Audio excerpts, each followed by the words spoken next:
Hello everyone नमस्ते। इन्डियामा बस्ने नेपालीहरूलाई चाहिँ मैले दिँदैछु खुसीको खबर है। किनभने अब हाम्रो नेपालमा चाहिँ एनपिएल सुरु हुँदैछ। एनपिएल हेर्ने रहर कसलाई नहोला र म आज हजुरहरूलाई एनपिएल इन्डियामा बसेर कसरी हेर्ने के गर्ने भन्ने बारेमा बताउँदैछु है।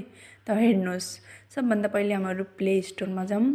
प्ले स्टोरमा गएर फ्यान कोड एप डाउनलोड गरौँ है।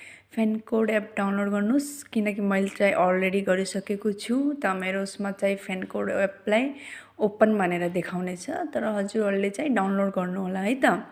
डाउनलोड गरिसकेपछि फ्यान कोड एपले हजुरको मोबाइल भेरिफिकेसन माग्छ होइन, हजुरको नम्बरमा कोड आउँछ। त्यसपछि भेरिफिकेसन कम्प्लिट भएपछि फ्यान कोड एप फेरि ओपन हुन्छ। हेर्नुहोस्,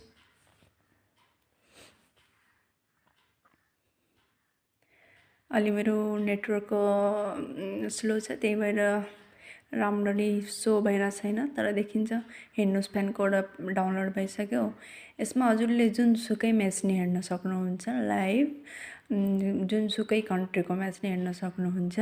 अनि अब चाहिँ हाम्रो नेपालको एनपिएल आउँदैछ। म एउटा लेडिज भएर त यति एक्साइटेड छु भनेपछि जेन्ट्सहरूलाई त झन् कति एक्साइटेड हुनुहुन्छ होला। त्यही भएर फ्यान कोड एप डाउनलोड गरेर लिनुहोस्, इन्डियामा बसेर एनपिएलको मजा। म चाहिँ एनपिएलको मजा लिँदैछु, तर म चाहिँ एनपिएलको मजा लिँदैछु आफ्नो स्मार्ट टिभीमा है। फेरि स्मार्ट टिभीमा फ्यान कोड एप कसरी डाउनलोड गर्ने अनि टिभीमा कसरी हेर्ने भन्ने बारे हजुरहरूलाई जानकारी चाहिएको छ भनेपछि मलाई कमेन्ट गर्नुहोला, स्मार्ट टिभीमा फ्यान कोड एप कसरी डाउनलोड गर्ने भनेर। त्यसको भिडियो नि म हजुरहरूसम्म पुर्याउने छु। भिडियो राम्रो लागे लाइक सेयर कमेन्ट गर्न चाहिँ नभुल्नु होला है।